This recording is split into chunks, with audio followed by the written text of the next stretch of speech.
webinarze dotyczącym studiów w Danii. Na początek mam do Was taką prośbę, jakbyście mogli napisać na czacie. Czat znajdziecie takie okienko na dole strony po prawej. Czy mnie słychać i czy mnie widać? Będę bardzo wdzięczny, jakbyście mogli w ten sposób dać znać. Okej, widzę, że faktycznie to działa. Dzięki wielkie za tę informację. Działa. No dobrze, to w takim układzie jeszcze raz, już mając tą pewność, że na pewno wszystko działa, witam Was serdecznie na webinarze dotyczącym studiów w Danii. Ja nazywam się Tomek Molenda, na co dzień pracuję w programie eduABROAD i zajmuję się właśnie pomocą, jeżeli chodzi o rekrutację na studia w Danii. Bardzo się cieszę, że dzisiejszy webinar Was zainteresował. Dzisiaj bardzo konkretnie będziemy sobie mówić o studiach drugiego stopnia, czyli studiach uzupełniających magisterskich. I ten webinar dzisiaj organizujemy razem z uczelnią SDU, University of Southern Denmark. Jest to uczelnia z Danii, która właśnie oferuje studia drugiego stopnia i jest również z nami razem Janik. Przejdę trochę na angielski, żeby go wywołać. So Janik, can you say hello to everyone? Janik is a current student at SDU. Hi everybody. I will continue at the beginning of the webinar, and surely in a couple of minutes Yannick will join, and he will do a really nice presentation for all of you regarding his university and how it is to be an international student studying in Denmark and taking a master's degree. Okay, so Yannick, we will hear each other in a couple of minutes, and right now I will just continue in Polish, okay? Okay, super. Super, thank you. Yep. No właśnie, i jeszcze taka informacja od razu dla Was. Zachęcamy Was do zadawania pytań. Już wiecie, gdzie jest czat. Te pytania można zadawać właśnie na czacie. Jeżeli macie taką ochotę, to będziemy bardzo wdzięczni, jakbyście mogli te pytania zadawać nam w języku angielskim. No bo jak dzisiejszy webinar będzie wyglądał? Webinar składa się z 4 części. Ja za chwilkę opowiem Wam troszkę informacji wprowadzających odnośnie studiów, odnośnie naszej roli jako programu eduABROAD. Potem Janik będzie miał swoją prezentację i opowie, jak to wygląda w jego przypadku w praktyce, być międzynarodowym studentem w Danii. Potem ja przejmę głos na jeszcze kilka minut, powiem Wam o takich rzeczach praktycznych dotyczących rekrutacji, dotyczących wymagań, kryteriów, dokumentów, więc takie bardzo formalne rzeczy. I na sam koniec mamy 4. część naszego webinaru, to są pytania Wasze i nasze odpowiedzi. Wspólnie będziemy udzielać odpowiedzi razem z Janikiem, więc jeżeli możecie wpisywać Wasze pytania w języku angielskim, będzie nam o wiele łatwiej. No dobrze, to tak to będzie wyglądało. Zachęcam Was do zadawania pytań, a w międzyczasie tak zwanym ja sobie już rozpocznę. Dzisiejszy webinar jest organizowany przez program eduABROAD. My jesteśmy biurem zagranicznych uczelni, pracujemy dla m.in. uczelni właśnie z Danii. Tutaj w Polsce pomagamy w rekrutacji na studia do różnych krajów: Dania, Anglia, Holandia, Łotwa i Szwecja. Mamy już bardzo długie doświadczenie, bo jest to ponad 15 lat, no i tysiące studentów, którzy z naszą pomocą wyjechali na studia do tych różnych krajów, zarówno na studia pierwszego, jak i na studia drugiego stopnia. Co ważne, dzięki temu, że jesteśmy oficjalnym biurem zagranicznych uczelni w Polsce, możecie liczyć na naszą pomoc zupełnie bez żadnych opłat, czyli pomagamy za dosłownie 0 zł. Dzisiejszy webinar jest dedykowany osobom, które w tym momencie studiują na studiach pierwszego stopnia albo może już posiadają dyplom, czy to licencjata, czy też inżyniera i chcieliby kontynuować swoje studia dalej, aby uzyskać właśnie tytuł magistra. W Danii jest to jak najbardziej możliwe. Co najważniejsze, jest możliwe w języku angielskim i też ze studiami nie wiążą się żadne opłaty, czyli nie ma czesnego.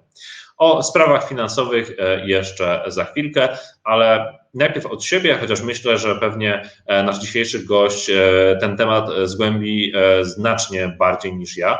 No dlaczego tak naprawdę warto studiować za granicą, w szczególności właśnie w Danii? Jest to zdecydowanie świetna oferta, jeżeli chodzi o możliwość studiowania w Danii, ponieważ studia wyglądają znacznie inaczej niż to wygląda w Polsce. Studiuje się głównie metodami takimi pracy jak projekty, jak pracy w grupie i też bardzo dużo w trakcie studiów macie styczności faktycznie ze swoją branżą, czyli z rzeczywistymi przedsiębiorstwami, które funkcjonują w branży, której kierunek tak naprawdę na którym kierunku studiujecie. Na większości kierunków jest również czas, kiedy możecie odbyć praktyki w firmach. Co najważniejsze, te praktyki są wysokiej jakości. Wynika to z tego, że one są ściśle, ich program ściśle kontrolowany i też ustalany między uczelnią, przedsiębiorstwem, macie swojego opiekuna. No i tutaj śmiało mogę powiedzieć, że jakość takich praktyk jest zdecydowanie większa.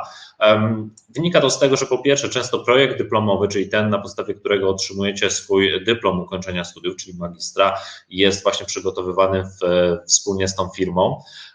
I też to, że bardzo dużo osób po takich praktykach zakończonych z sukcesem otrzymuje propozycję pracy właśnie w tym miejscu, gdzie byli na praktykach.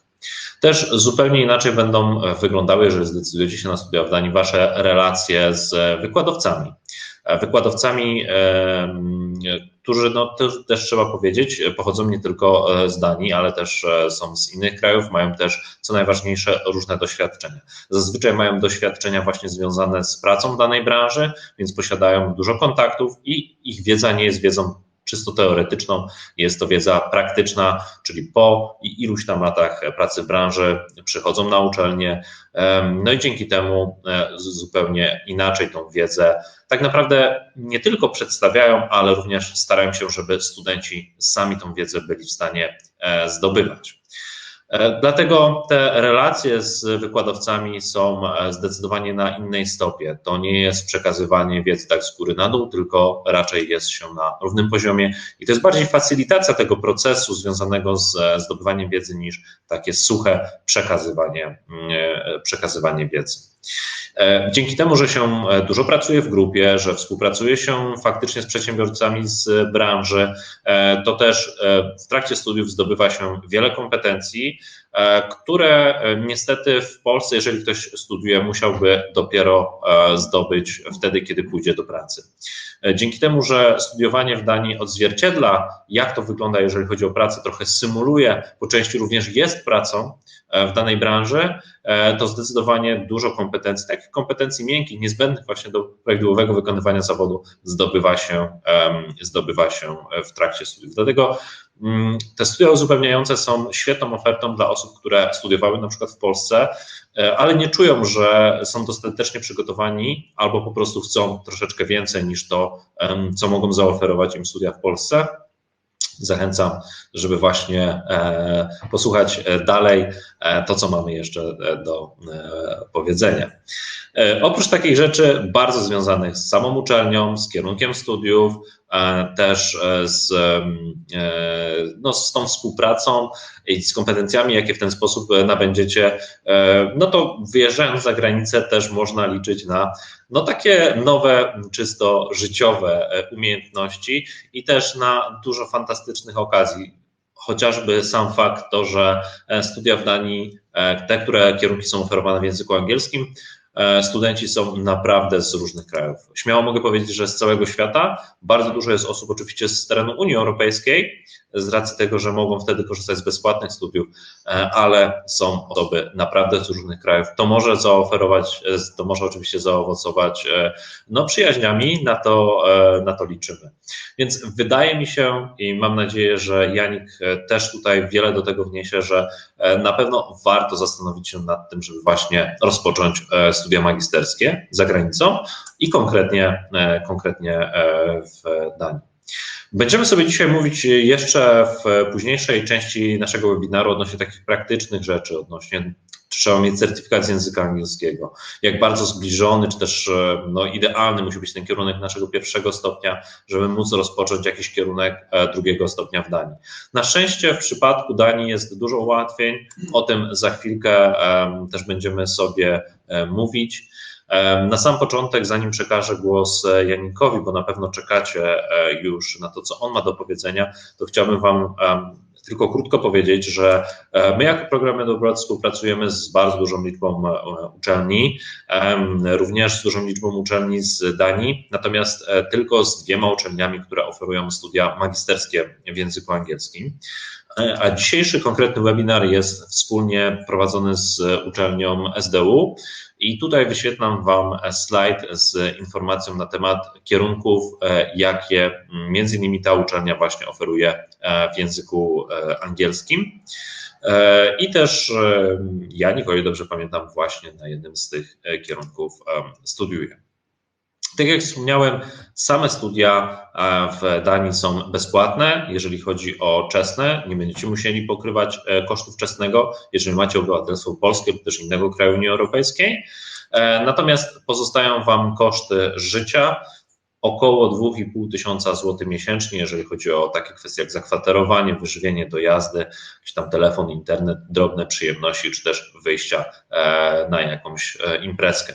Miesięczny koszt mniej więcej taki. Ważna informacja jest taka, że w trakcie studiów możecie pracować, mając pracę studencką już praktycznie będziecie w stanie pokryć swoje miesięczne koszty, a z pewnością nie będziecie mieli z tym żadnego problemu, kiedy podczas studiów będziecie mieli pracę dodatkową w odpowiedniej ilości godzin w skali miesiąca. Wtedy też możecie otrzymać od rządu duńskiego stypendium. I wtedy posiadając wynagrodzenie i stypendium, tutaj z pewnością nie będziecie mieli żadnego problemu, żeby podczas studiów móc samodzielnie się utrzymać.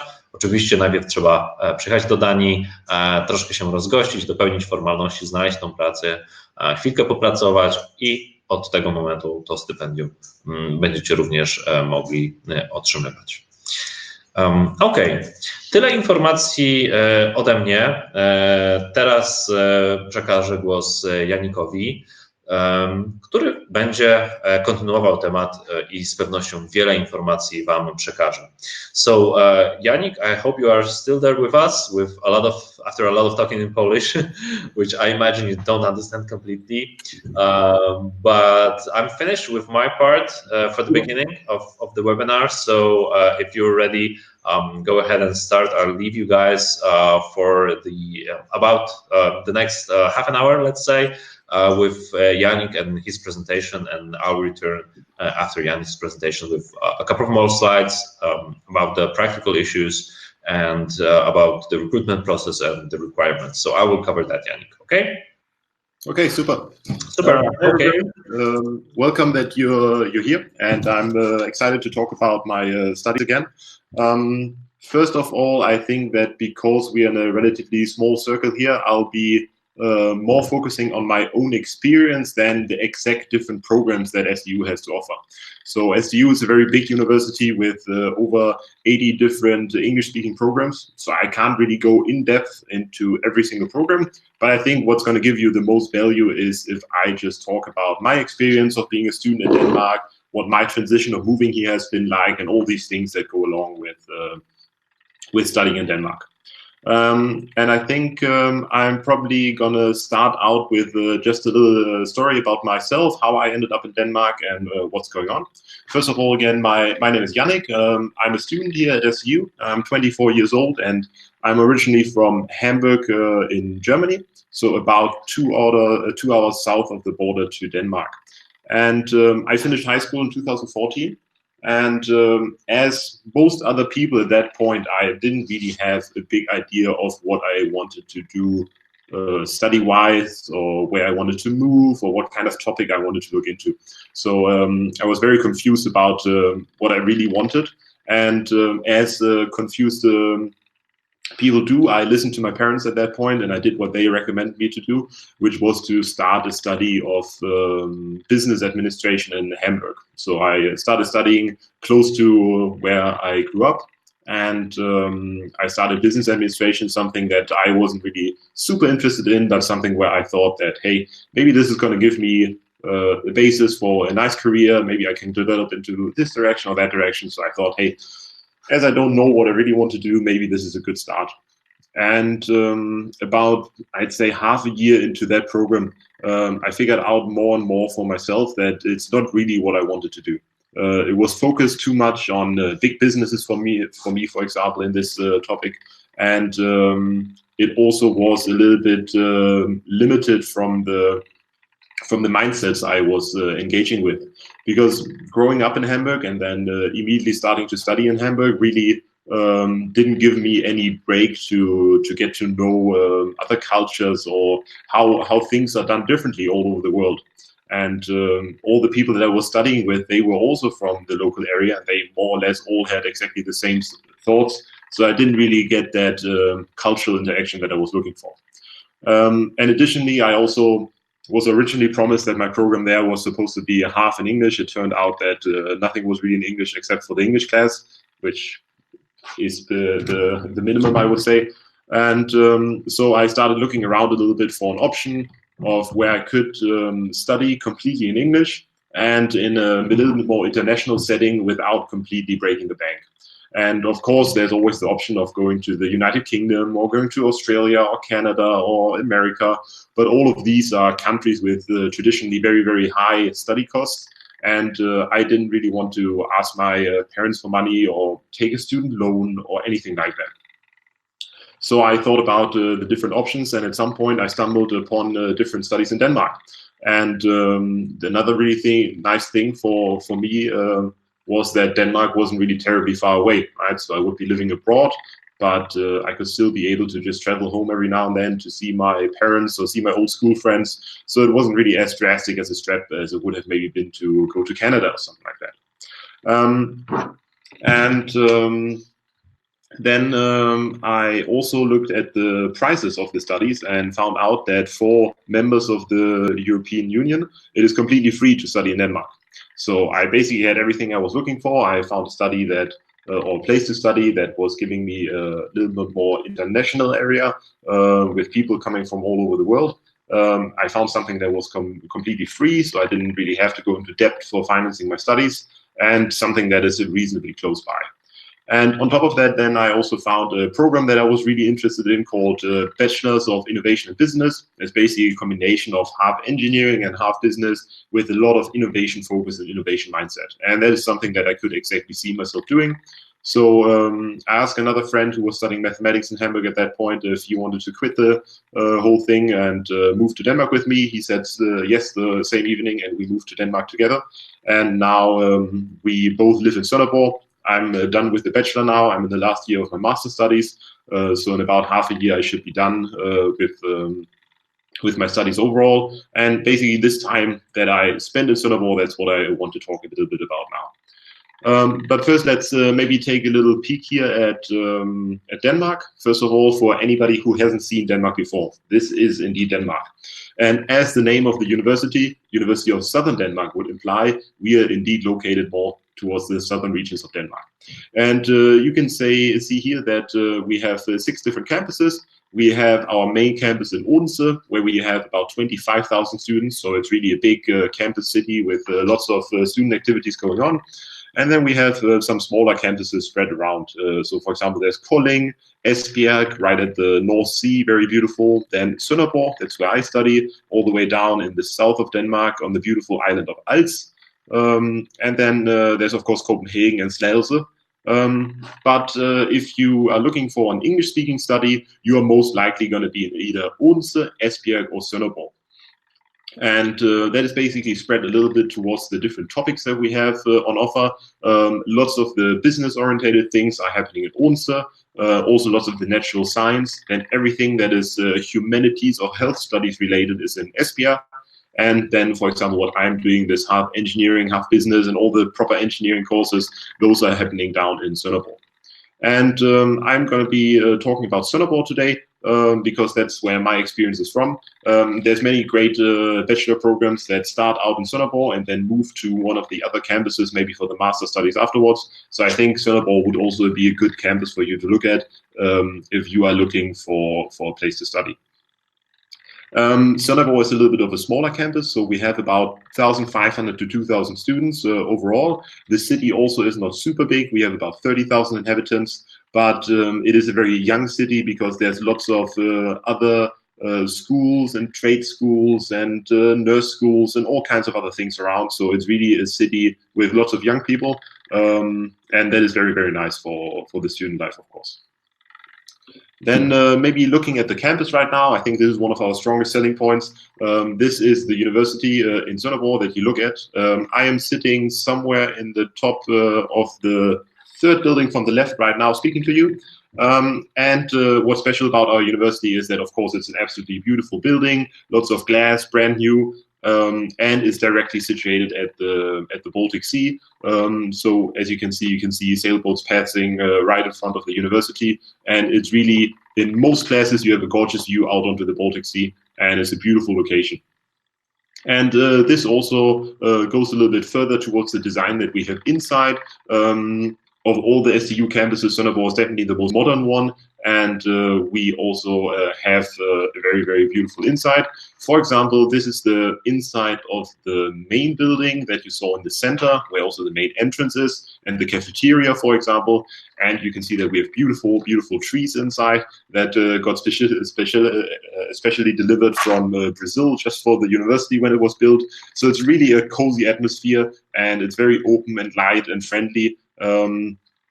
It is overall a very positive atmosphere to study in. You never really feel like going to university is a bad thing or something that you just solely do for classes, but going to university is also a social thing, right? Because we have great food at our cafeteria.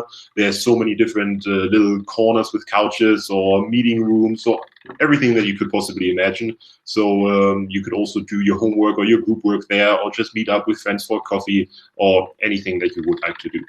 And what's also special about our university is that you have 24-hour unlimited access every single day of the week to the building. So if you would like to spend a long night doing something or sleep in university or do whatever you want, you can be there wherever and whenever you want. There's no limit for you to when you can use this building. And all of the facilities, of course, that go along with it, but that's something we'll look into a little bit more in a second. I just talked about our cafeteria. This is the same picture as before, just taken from a different angle. You can see that the trees are maybe a little bit smaller than you imagined, but that is the reality, I think. But down there we have our cafeteria, where every morning and every lunchtime there's offered some very, very nice, very affordable food, where you can take your breaks and meet up with your fellow students and just take a little rest from the study time overall. And the food really caters to everybody who wants different things. So there's always a vegan or vegetarian option. There's a big salad bar, so you can really choose whatever you want, and it's great affordable prices. But looking a little bit further at the university building itself is also special because of the teaching rooms that we use. So at SDU here, we usually don't have bachelor courses that are with more than 50 people, and 50 people is already one of the biggest courses you could have. So most of the time you would have classes or start out in your studies with about 20 to 30 people, maybe 35. And that is also why most of our classrooms are about that size. There is only one big room where I think we can fit around 150 people. It's by far the biggest room that we have, and I've only in my entire studies seen that used twice or thrice, and once of that time was for my graduation party. So it is really the case that most of the courses that we have are always taught in a very, very small and local community. This is because the university has a strong focus on having a very good relationship between the teaching staff and the students. So it's not the case that there's only one person standing in the front and then there's a lecture for 3 hours and it's only the lecturer talking and everybody else is listening and writing stuff down. No, most of the times it has some lecture aspect to it, but then most of the time is spent either in group work or discussions or workshops or seminars or all these different teaching sessions that you could have. So the teaching itself really never gets boring, because there's always something different going on. It's never that you just have to sit down in the same spot for 4 hours and listening to some guy talk. This whole mentality also goes further than just the classroom.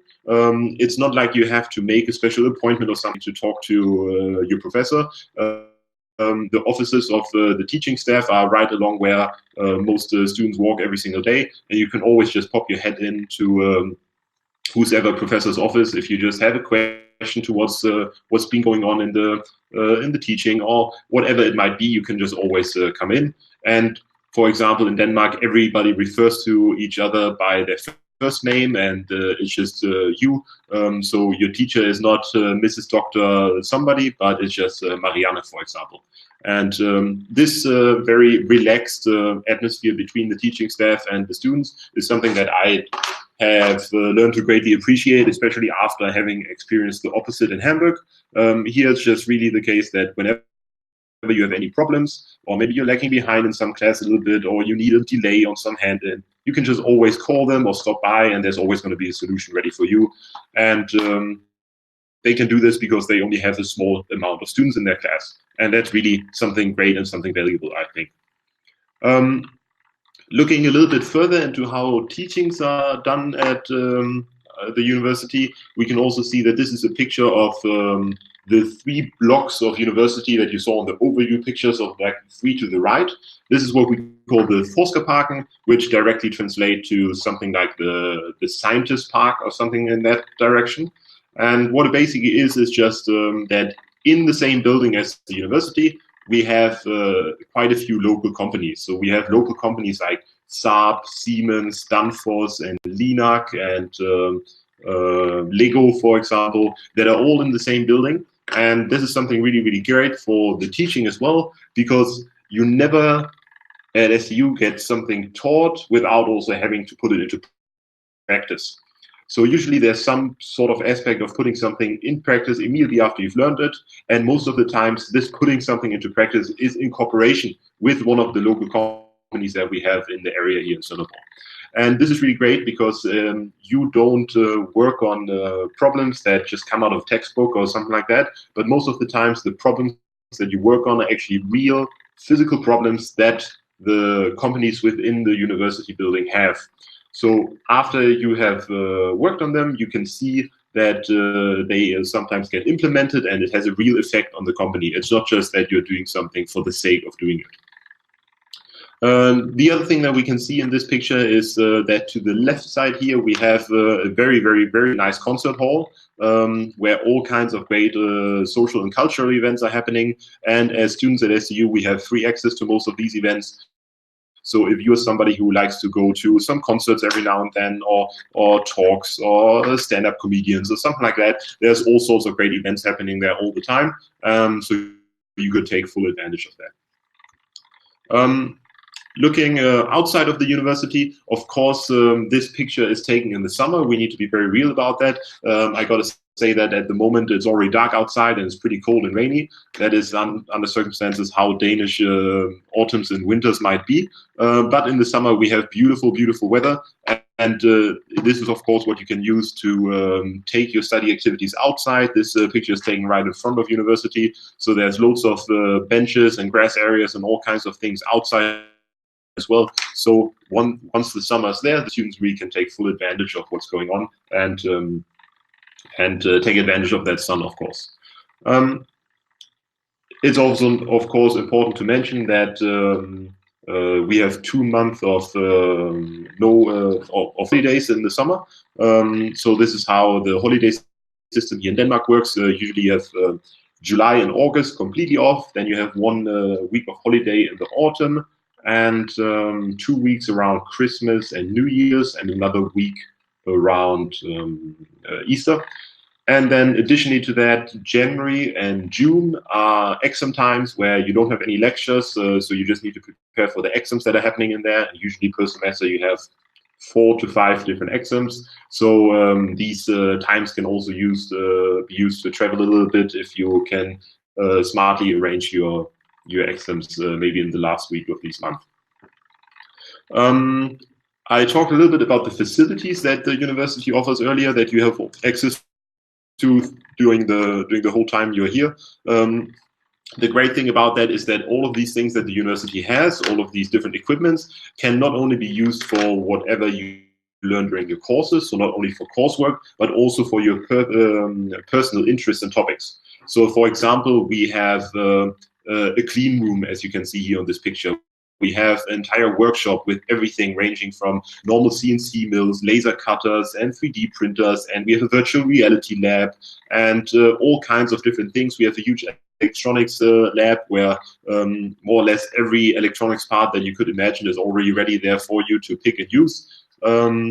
And all of these things you could also use for personal projects, right? So, for example, if you always dreamt about starting up your own company for something, then all of these resources at university could be used to start up a company like that, for example. Or also if it's just about fixing something personal in your household at home, it could be just as simple as that. Then there's also nobody who's going to be angry at you for using the university workshop for that. It is really all in the mindset that the university gives you all of these tools to play with, and as long as you learn while using them, that is basically the goal of why they are there. So you might as well use them for whatever you want to use them for. Of course, especially if you study engineering, you're going to be also introduced to how all of these different tools work. So, for example, in all engineering-related studies, you're going to have a workshop class within the first semester that teaches you how to use all of these different tools. And this is also something that is really, really special about our university here. Something that I personally thought was really great is that, especially in the studies that are a little bit more towards natural science or engineering, that you don't only talk about the things that that are maybe interesting, but you actually do them, right? So it's not just that you have a lecture on statics and dynamics, for example, but you actually go out and you build something and you physically make something with your hands, and that is something that not a lot of studies have to offer. And at the same time, this is still a fully academic study. So you will graduate your studies with a Bachelor of Science or Bachelor of Engineering, for example, depending on what you do. And this will open up the door for you to study all over the world, different master programs, or do a master program at SDU, and maybe later on do a PhD or something like that. So it's really not limiting at all. It gives you all the possibilities for your future after your studies here in Denmark.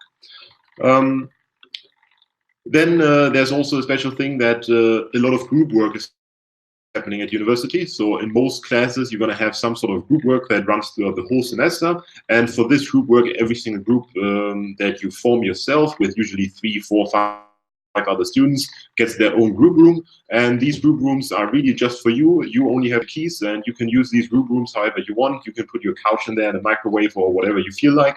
And these rooms are really for you to focus on the different projects that you have with the students that you chose to engage in these projects with, and to have as best of a time or as good of a time as possible. Another example of how one of these group rooms could look, for example, is this here. Apparently, these people chose that it's very important to have posters all over the place. That, of course, is to the discretion of whoever is using that room. But this is just an example of what kind of group rooms you could expect. And no matter what you study at SDU, you will have some sort of semester running group work, where you usually work on some sort of project that is related to the courses that you also have at the same time. And then there's usually a couple of status meetings with the professors or the supervisors. And then at the end, it ends in a big oral presentation where you and your fellow teammates just stand there and talk about what you did during the semester and what your findings are, and all of these things that go along with it. But also looking beyond university, there's a lot of great things Sønderborg has to offer. For example, we have a very active scene of super nice different restaurants and bars, for example. This first picture up in the left-hand side is right at the street that is on the harbor of Sønderborg. So it's really, really nice to just go out in the evenings to have a beer with your friends. And there are tons of bars that you could do this in. And then there's also a very very high focus on sports at our campus. So there's all kinds of sports offered around here. And because we are right at the sea, there's obviously lots of water sports. So if you ever wanted to get into windsurfing or kite surfing or normal surfing, it would be a great time to do it during your studies. But all the more traditional sports are, of course, also offered. There's a university team for tennis, for basketball, for football, and for basically everything you could think about. Down in the left-hand side, you see a picture from Caffeine. That is a bar that is in the university. It is run by students for students. It opens up every single Friday, and it by far has the cheapest prices on liquor that you can find anywhere in town. Liquor prices are a thing that a little bit of a sensitive topic with most students in Denmark, because the prices for alcohol are a little bit more expensive in Denmark. But with a student bar like that, you can get around that pretty nicely, because this is by students for students. Talking a little bit maybe about the start of studying in Denmark. So once you move in, usually you would start to move in about 2 weeks before you start your studies. There's already all kinds of social events going on to get you into your new social circle as fast as possible. So on the upper right hand side here, you can see intro team. There's a team of students that is just there to make the start in Sønderborg as nice as possible for you. So they organize all sorts of events, for example, different party events and pub crawls, and they do something called the intro tour, where all the new students go away for a weekend to get to know each other, and a dorm race, where it's a race from dorm to dorm with all sorts of fun things going on. And the bottom line of this story is that even if you come to Sønderborg alone and you don't know anybody, I can guarantee you that even just after the first day, you would have already made so many new friends and so many new people that you can hang out with, that it's really not a big thing that you need to think about when you come here. In the beginning, everybody is looking to make friends, and you will find friends very, very quickly. And it's really a super open community of very international people. Usually we have about 50% international students that start, so most of the people are really in the same situation that you are. Maybe quickly taking a peek at the housing situations. I said a second ago that you would usually move in about 2 weeks before study start. The great thing here is that all over town we have beautiful student dorms like the ones that you see here. And as an international student SDU, you have a guaranteed place at one of these dorm rooms. So you don't even need to worry about that you're not going to find a place in time or anything like that.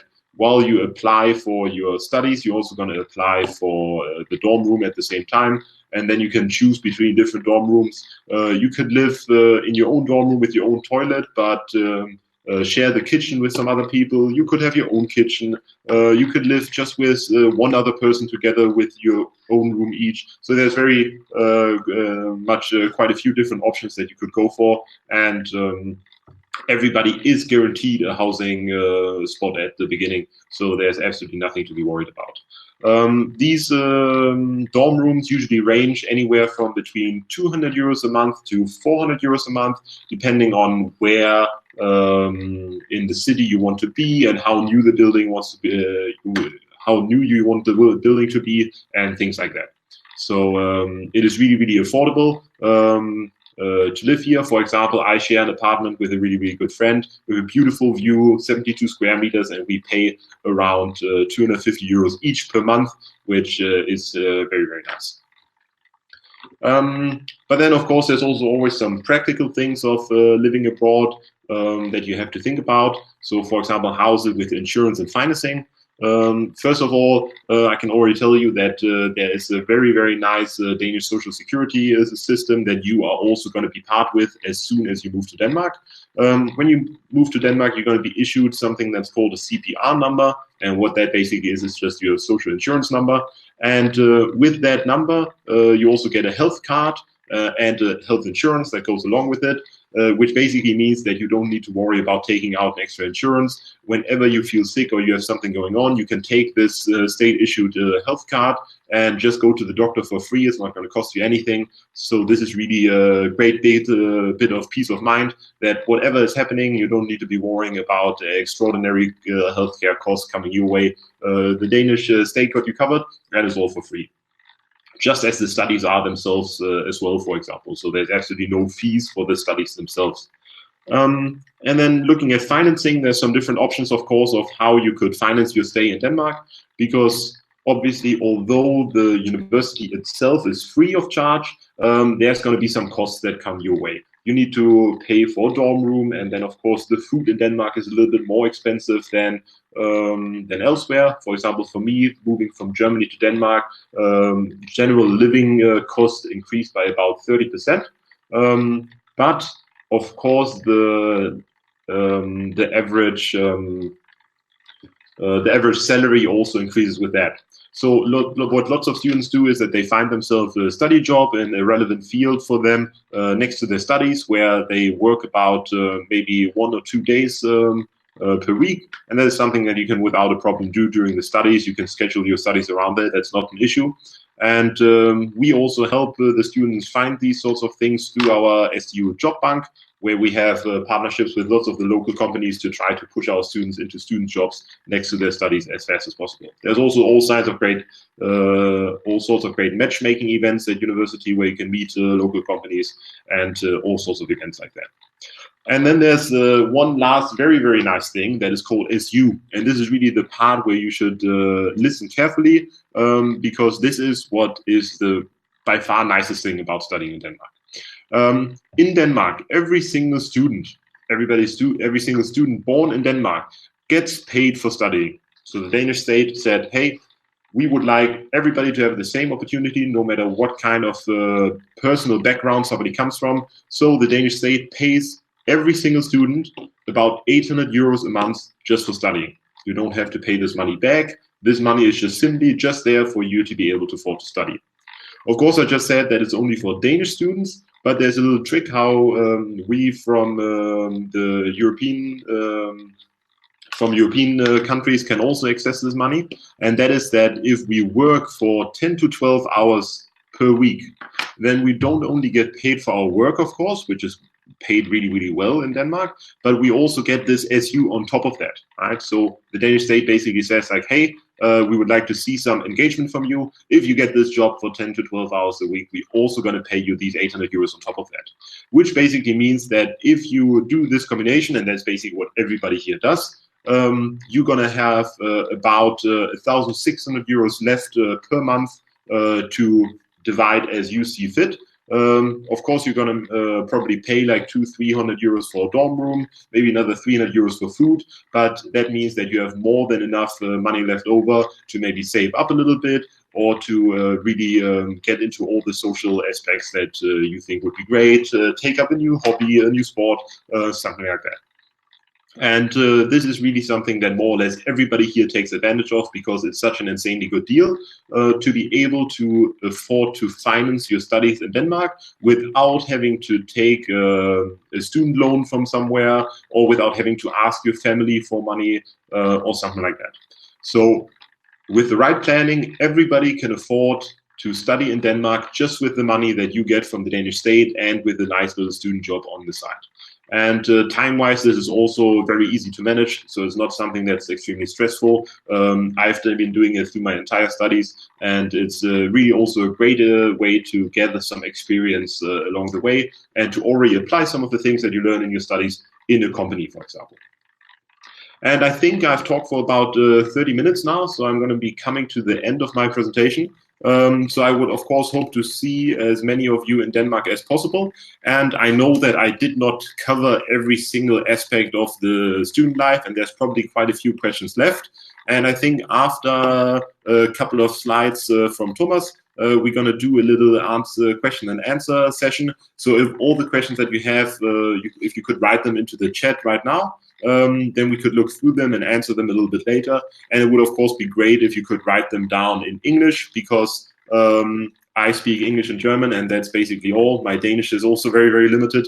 So please do me the favor and go for English. If you have to go with another language, I'm sure Thomas can help to translate. And yeah, that's it for me. Thanks for listening.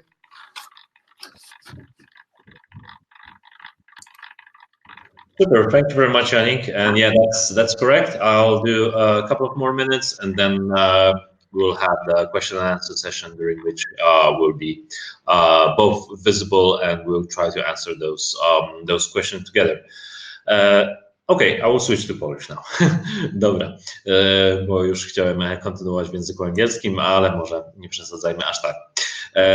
Teraz troszkę jeszcze informacji ode mnie, jako od programu eduABROAD. Już wiecie, mam nadzieję, że jesteście już prawie, albo może właśnie już jesteście przekonani, że to tak naprawdę jest bardzo dobry pomysł, żeby rozważyć tą opcję, żeby studiować właśnie w Danii. Więc przejdźmy do takich bardziej praktycznych rzeczy związanych z rekrutacją, związaną z kryteriami rekrutacji, z dokumentami, które są Wam niezbędne. My jako program eduABROAD prowadzimy rekrutację dla duńskich uczelni w sposób bardzo kompleksowy, czyli jesteśmy Wam w stanie pomóc we wszystkim, począwszy od wyboru kierunku, przez skompletowanie i sprawdzenie wszystkich dokumentów, które są Wam niezbędne, wspólnie razem złożenie aplikacji i razem z Wami pilnujemy, żeby uczelnia miała wszystkie informacje, które w trakcie procesu rekrutacji będzie od Was potrzebować. No oczywiście zmierzamy do tego kulminacyjnego momentu, czyli informacji pozytywnej od uczelni, że jesteście przyjęci na studia. Wtedy również jesteśmy w stanie oferować Wam naszą bezpłatną pomoc we wszystkich praktycznych rzeczach związanych już z samym wyjazdem i przygotowaniem się do tego wyjazdu. Po rozpoczęciu studiów, tak jak słyszeliście już od Janika, też możecie liczyć na różną pomoc od uczelni w różnych aspektach, więc tak naprawdę nigdy nie będziecie pozostawieni zupełnie samemu sobie. Możecie liczyć na wsparcie z różnych stron na każdym etapie swojej przygody związanej właśnie ze studiami w Danii. Jeżeli chodzi o możliwość rozpoczęcia studiów w Danii, to część kierunków rozpoczyna się 2 razy do roku, czyli można rozpocząć studia tak jak w Polsce, gdzieś tam po wakacjach. Niektóre kierunki rozpoczynają się również na przełomie stycznia i lutego. Ich jest niestety dosyć mało, więc no głównie tutaj tą możliwość związaną z rozpoczęciem studiów jednak po wakacjach co roku chcielibyśmy bardziej zaakcentować, no z racji tego, że wiadomo, jest więcej kierunków, spośród których możecie wybierać. No i też nadal będziecie mieli możliwość zaaplikowania na takie studia, które rozpoczną się w przyszłym roku po wakacjach, a to dlatego, że jesteśmy jeszcze i mamy jeszcze troszkę czasu do terminu rekrutacji na studia właśnie uzupełniające magisterskie w Danii. Ten termin wyznaczony jest na dzień 20 lutego, a wtedy my jako program eduABROAD powinniśmy otrzymać Waszą aplikację, która później jest przekazywana do uczelni w terminie do 1 marca. Są 2 takie bardzo istotne daty, jeżeli chodzi właśnie o rekrutację na studia magisterskie w Danii. Jeżeli chodzi o dokumenty, jakie potrzebujecie, to zestaw jest w miarę standardowy, czasami różni się między kierunkami albo między uczelniami, ale zazwyczaj to wygląda tak, że musicie załączyć swoje zdjęcie w wersji elektronicznej, no i później informacje odnośnie Waszych dotychczasowych studiów.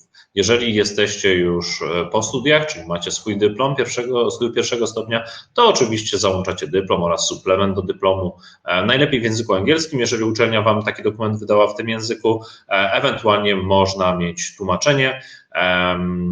Może być to takie tłumaczenie, które wykonacie samodzielnie, ale będzie potwierdzone przez uczelnię, wtedy nie trzeba tłumaczenia od tłumacza. I można coś zaoszczędzić, a warto zawsze szukać takich możliwości.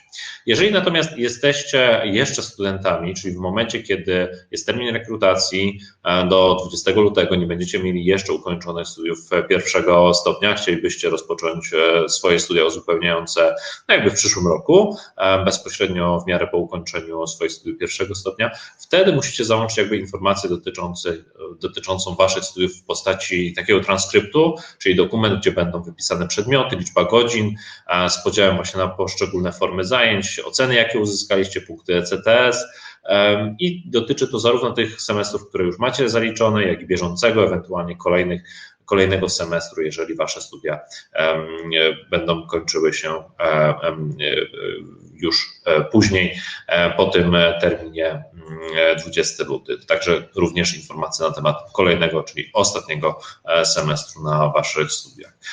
Oprócz takiego transkryptu w przypadku osób jeszcze obecnie studiujących będzie potrzebny opis takiego kierunku, najlepiej w języku angielskim, bądź też właśnie samodzielne wykonanie takiego tłumaczenia. To są jakby te elementy, które zazwyczaj znajdują się na suplemencie do dyplomu, stąd uczelnia potrzebuje też takich informacji, jeżeli nie posiadacie jeszcze dyplomu, ukończenia studiów i zarazem też nie posiadacie wtedy suplementu, więc trzeba takie dokumenty dla uczelni przygotować. I w tym przypadku potrzebny jest taki krótki opis skali oceniania z uczelni, czyli jakby jakie punkty, jakie oceny, jak to wygląda, jeżeli chodzi o zaliczenia. To są też te informacje, które znajdują się na suplemencie do dyplomu, więc ewentualnie możecie się wspierać jakimś szablonem suplementu dyplomu właśnie ze swojej uczelni.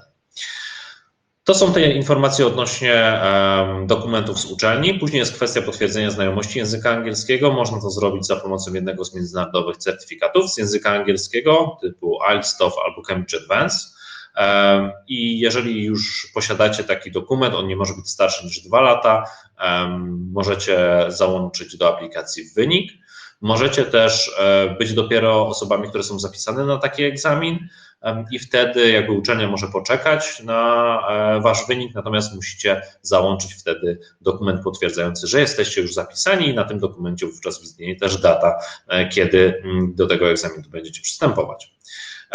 Jest jeszcze inny sposób potwierdzenia znajomości języka angielskiego. Można wrócić do waszej nauki w szkole średniej albo w szkole ponadgimnazjalnej i uzyskać takie potwierdzenie od szkoły średniej albo ponadgimnazjalnej. Wiem, to było już pewnie kilka lat temu, kiedy ukończyliście tą szkołę, ale można pofatygować się właśnie do szkoły, uzyskać dokument z informacją na temat, ile mieliście godzin nauczania w poszczególnych klasach z języka angielskiego i jeżeli ta liczba godzin jest wystarczająca, wówczas nie musicie mieć certyfikatu z języka angielskiego. Do tego standardowego zestawu dokumentów w przypadku kierunków albo uczelni mogą być wymagane dodatkowe dokumenty typu list motywacyjny, może jakiś konspekt albo referencje, które uczelnia będzie chciała, żebyście załączyli do swojej aplikacji. Te wszystkie dokumenty oczywiście dla Was sprawdzimy. Jeżeli będziecie potrzebowali pomocy w ich przygotowaniu, to również służymy pomocą. I jeszcze raz chciałbym podkreślić tą kwestię potwierdzenia znajomości języka angielskiego, bo zazwyczaj ona sprawia dosyć, no może nie problemów, ale na pewno jest powodem do wielu pytań i tutaj jeszcze raz pozwolę sobie zaznaczyć, że nie zawsze potrzebujecie certyfikatu z języka angielskiego. W przypadku uczelni właśnie University of Southern Denmark taki certyfikat nie jest wymagany, ponieważ uczelnia może przyjąć właśnie tą liczbę godzin, którą mieliście w programie nauczania z języka angielskiego w waszej szkole średniej albo szkole ponadgimnazjalnej. Tak jak Janik Wam wspomniał, w ramach rekrutacji na studia też trzeba złożyć aplikację na zakwaterowanie. Jesteśmy również w stanie Wam w tym pomóc. W przypadku uczelni University of Southern Denmark to jest ogromna zaleta, że macie zakwaterowanie gwarantowane, więc z pewnością warto z tego skorzystać. Ok, za chwilkę sobie przejdziemy do sesji Waszych pytań, naszych odpowiedzi. Nim jednak do tego przejdę, pozwolę sobie tutaj wyświetlić Wam dane kontaktowe do siebie. Domyślam się, że mogą zrodzić się jakieś pytania albo wręcz będziecie chcieli już skorzystać z naszej pomocy, jeżeli chodzi o rekrutację na studia w Danii. Śmiało kontaktujcie się ze mną, to jest właśnie w moim zakresie zainteresowań, żeby pomagać Wam w rekrutacji na swoje studia do Danii. Ten webinar jest również nagrywany, więc zarówno Wy, jak i te osoby, które były zapisane, ale z jakichś tam powodów dzisiaj do nas nie dotarły, no piątek, więc domyślam się, jakie mogą być to powody. Nie trzeba się martwić, webinar jest nagrywany i podeślemy Wam link do nagrania. Nagranie będzie na serwisie YouTube, tam będzie można sobie to wszystko obejrzeć. Ok, tyle informacji ode mnie.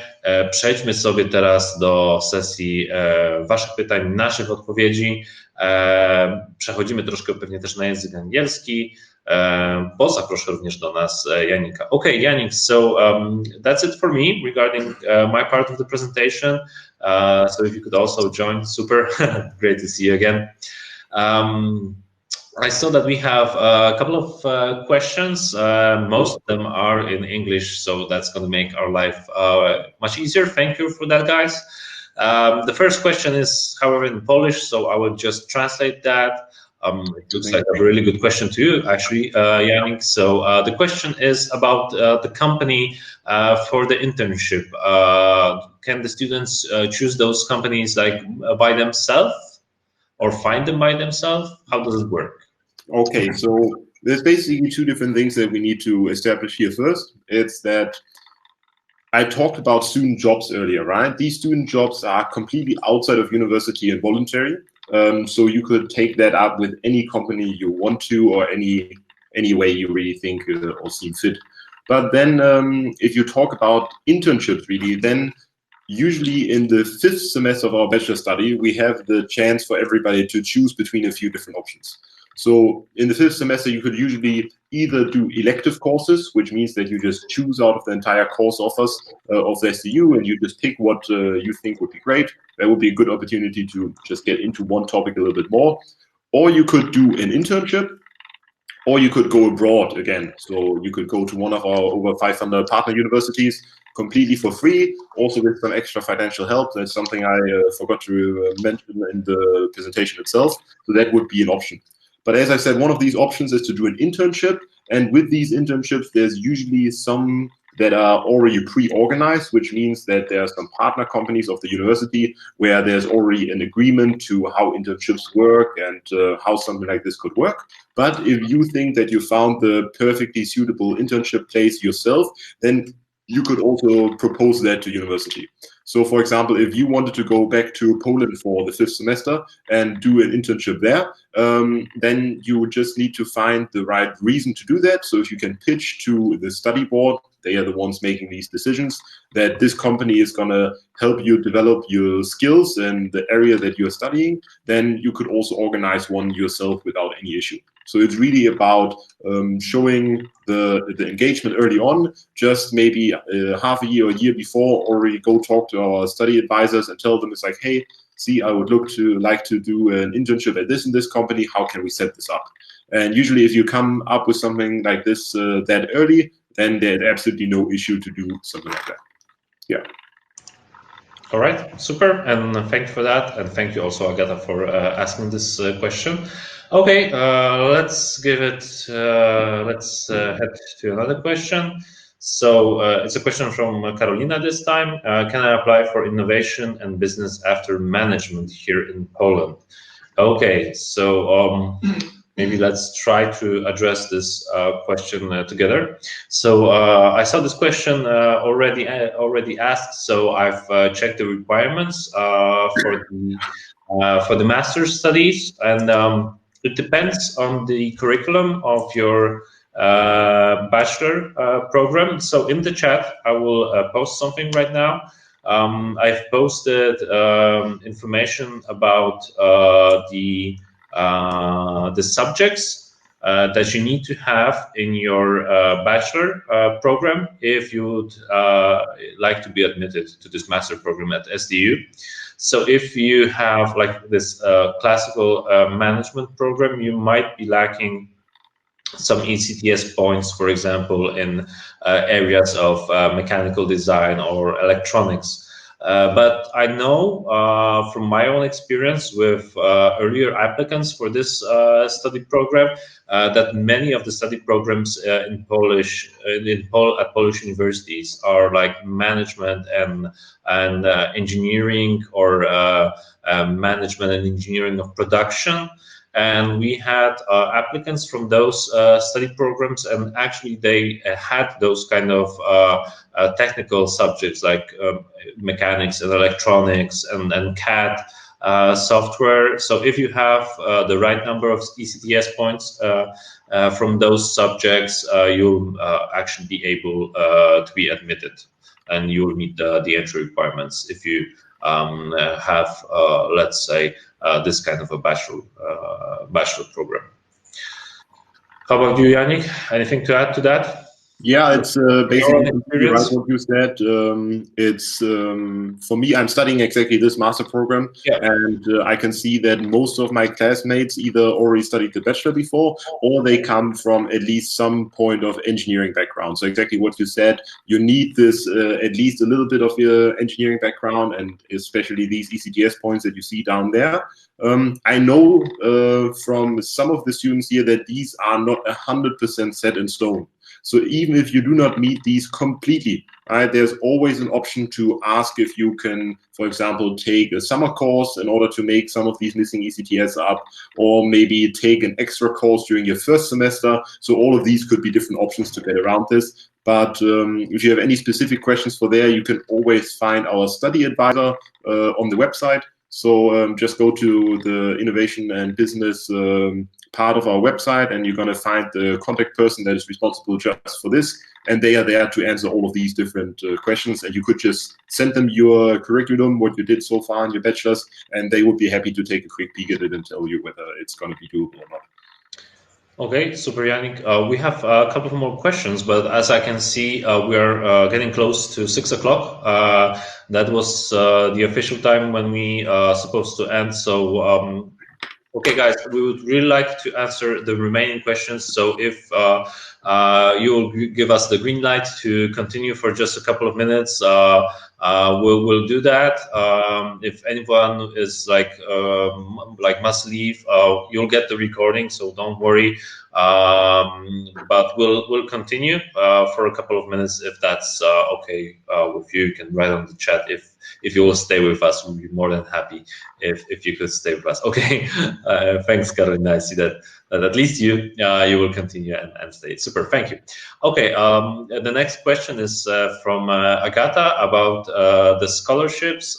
You mentioned that, Yannick, but maybe let's just summarize that briefly. Sure. I can do that. Yeah, super. That's not a problem. So first of all, you need to be aware that it's not really a scholarship per se. So it's not really tied to any of your academic performance. So the money that you could receive from the Danish government is not tied to how well you perform your studies. Of course, you need to be actively enrolled in the university to still receive it, but it's not like a lot of scholarships where you need to show that you have a certain grade average to keep the money rolling. And then it's basically as simple as working 10 to 12 hours a week. That is really the more or less only way we can do it, unless you have Danish citizens within your direct family. That is the only other way to get to this money. But otherwise, you work for 10 to 12 hours a week, and then you will get this scholarship, or this grant, how it's usually called, on top of that. But unfortunately, there's no other way to do that than these 10 to 12 hours of work. So that's about 1.5 days that you need to work next to the studies. Yeah. Okay, I think that's the last question. So if you have any more questions, just write them quite fast, and hopefully we'll be able to answer them still. So a question from Agata about any age restrictions for studying. The maximum age is not set. The minimum would be nice if you are 18, but if you're already after your bachelor, then probably you're over 18 for sure. Maybe let's add one more thing, and then I'll ask you, Yannick, about your personal perspective. So what is, the age average, or are your fellow students like in the same age or in different ages? How does it work in Denmark? Okay, so usually in Denmark, people start studying at very different ages. So the usual model for Danish students, if we look at that, is that people finish high school at about 18 to 19. And then most people take about 2 to 3 years off to go travel and to think about what they want to do. And that is something that is completely socially acceptable, right? So most parents urge their kids to go for about 2-3 years of exploration, maybe take a few different jobs, work and travel, get to see the world basically, and try to find out who you are for yourself before you start studying something. So most Danish students who start studying in a bachelor will be somewhere in their early 20s. So usually 21, 22 is the time where most Danish students start to study. But of course, as we have students from all over the European Union, on all over the world, there is basically all age groups represented at the studies. I would say, for example, in my bachelor, most people with that 90% were between 20 and 30, to most of them towards the lower end of the 20s. But we also have 2 or 3 guys that are a little bit older. So I think the oldest person we had in our studies was in their mid 40s. So there's definitely no upper limit for studying, right? If somebody decides that they want to study maybe after they'd already had a career, or maybe they want to just get further into their career, then that is also something they can do. And I've had, for example, somebody from Germany start studying with me in my bachelor studies, and she was 17, and she didn't run into any problems. The only things that was the case is that her parents had to co-sign some of the more important agreements. So, for example, if you sign the papers of moving your official residence to Denmark, she needed a signature of her parents, and, for example, for the lease contract for her dorm and things like that. But there is really no lower age limit for when you are allowed to study. They're not going to say, no, we don't want you. It's just about whether you fulfill the requirements. So if you finished high school and you have the right courses for the bachelor study that you're looking at, or for the master study, depending on what you want, then the age shouldn't play any role. The same, of course, in Denmark goes for race, age, gender, sexuality, and all of these different things. Denmark is a very progressive nation when it comes to all of that, so you shouldn't be experiencing any negativities or any negatives, no matter what kind of background you come from. All right, super. Thank you very much for your input. It's the last question, but it consists of several questions. So, does SDU have higher requirements than other Danish universities? Is SDU a good place to study, comparing with different universities? Any ranks? Would you like to answer those questions, Yannick? Absolutely. Or we can do it together, of course. So I don't think that SDU per se has higher requirements than other Danish universities. In Denmark, because all of the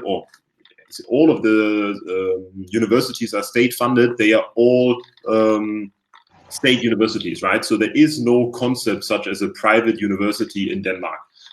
Because the state pays for the state universities, and they are at such a high level that the business model of private universities didn't really proliferate itself. And within these, I think there's 5 different state universities that offer all kinds of different courses. I would say that the requirements don't change too much. In general, SDU is the biggest university in Denmark, and I would say it's a really good place to study because of the diversity of programs that we have. So no matter what you are looking for, also when it's maybe in the middle between 2 different topics, you can mostly find a study that caters towards your need. And I think if you look at the Times University ranking, the SDU is somewhere in the low 300s. So it's not like it's MIT or Stanford, but it is on a global scale a very competitive university. And one big aspect that you need to, of course, look at is that when you look at future employability, that the biggest factor that you do for yourself with doing a study abroad is that you show your future employer that you are somebody who wants to take action and take charge, and that you are somebody who is comfortable with moving out of their own area. So of course, moving from wherever you live right now, maybe close to your family, to a completely new country with a new culture and completely alone is a huge step that takes some character strength to do, and also studying completely in English, for example, and that is all something future employers value very, very much. So from what I can see from both my bachelor studies and also the year that finished just before me at the master's now, is that a lot of the students who come to here from other countries get offered jobs in Denmark pretty much right away. So I have quite a few friends who are working somewhere at local companies here now, and also quite a few people who decided to go back to their original country and found very, very nice jobs there. So I think overall it would be a good decision. All right, super, Yannick. I think I don't have anything to add. You actually did a very good kind of a sum up of today's webinar. And thank you, Karina, also for this question that we had a chance to make this kind of a summary. You know, also from my perspective and the graduates that we at some point help when they've been looking for their studies, and usually I'm connected with them on different like Facebook and other places, LinkedIn, stuff like that. I see that they are really progressing after their studies with a nice career and with working in really different countries, not necessarily staying in Denmark, not necessarily returning to their home countries like Poland, but they also go to other countries to work there. So I think the rankings. There are different ways of making the rankings, but I think definitely you could search and research on LinkedIn for the graduates of SDU. What are they doing? Get in contact with them as well. It's really a good idea. Okay, so we have one more question from Mateusz. In your opinion, after civil engineering, what master course will be the best option? Okay, so that is a very, very hard question to answer like that, because I think neither of us are civil engineers. So it really, really depends on your personal background. I think with civil engineering, you would be completely open to more or less any engineering master at SDU. So I think if you go towards our website and look at the tech section, that's TEK, that's our engineering faculty, you will find quite a few different options with descriptions. And then maybe you can look at the courses that are taught in the master and compare those to the courses that you had within your bachelor, and maybe see what you find interesting there. But for me right now, it's very hard to just recommend one thing, because I am no civil engineer, so I can't really tell you exactly which one is the best one. Yeah, definitely we can research on that also, Mateusz, together. So on one of the previous slides, you had my contact details. Go ahead. You can send me some information, even a link to the study program that you are studying in, so that we could see what kind of subjects that you had on your bachelor study program in civil engineering, and we can start from there to look for the best options and for a master course that would actually fulfill the requirements, that your bachelor will fulfill the requirements, and you will find that interesting. Okay. I don't see any further questions. So thank you guys for letting us talk those 10 more or 11 minutes more. Yannick, I would like to really thank you a lot for today. You did a great job, and I think it was really informative. So it's really good. Okay, thanks a lot, and thanks everybody for listening. And I hope I can see you in Denmark at some point. It's a nice country. Exactly, that's also something for me. So we hope that we inspired you in a way to really consider the option of studying in Denmark. If you find it attractive, or if you will be needing any more information, feel free to contact us or to contact me. I will show you my contact details. Again, you can make a note, or you can just reach out to the email that you will get with the recording with the contact details over there. I encourage you to contact us, and let's look for the options for you for your further studies. Hopefully that will be Denmark. Okay, so thank you guys. Thank you, Yannick, as well. I wish you a nice evening and a good weekend for all of you. Bye-bye. Bye.